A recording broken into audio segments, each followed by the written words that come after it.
I'm Diana Heredia. I founded Leon & Coco a few years ago after making a lot of items for my little son when he was born. And then I kept on making things for friends and friends' children. And after a while, it was just, I couldn't stop making them, so I started selling them. I'm an interior architect, so at the start I wanted to make furniture for children, but found that very difficult to make on a smaller scale. So I started making soft furnishings because I changed all the furnishings in my children's bedroom. So I started making cushions, and then from the cushions I started making clothing, artwork, little pictures, images. Mainly because I found what was on the market quite boring, and it was very stereotyped. It was either pink or blue, and it just bored me to death. So I started making things that were a little bit different. I sell mainly online, which is quite difficult because people can't really touch the things and then turn them around, smell them. There are some little outlets which sell my products in recent times. So, for example, in Liverpool, there's the Made Here pop-up shop, and there's a little shop in Germany, one little shop in the south, and a shop in London who is starting to sell my products as well.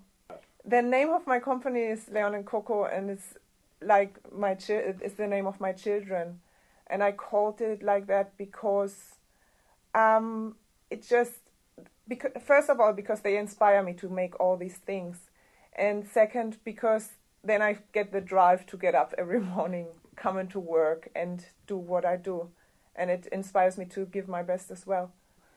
So I always was in between handcrafts and art and architecture. So when I came to England, I thought I would become a proper architect. And then having the children, I just realized that I love making things with my hands. I love printing. I love sewing. I got a sewing machine for Christmas as a present, and first I thought it was horrible. Thought, how can you give someone something so practical? And then now I've been using it ever since. Well, we moved here because my husband was sent here, and the first moment he was a bit shocked, and then I thought, well, let's have a look first. And when we came here, within 2 days we fell in love with the place, and we decided not to go anywhere else because we like the way people are here. We love the city, and I live here for almost 7 years now, and I wouldn't want to move at this moment at all. I live just around the corner, so we have a little bit of garden down there, which we tend to then love eating. So I'm eating out in Liverpool, or really like to travel around the country as well. So on the weekends, if we are free, we take the kids somewhere and then have a look at England and Scotland and Wales.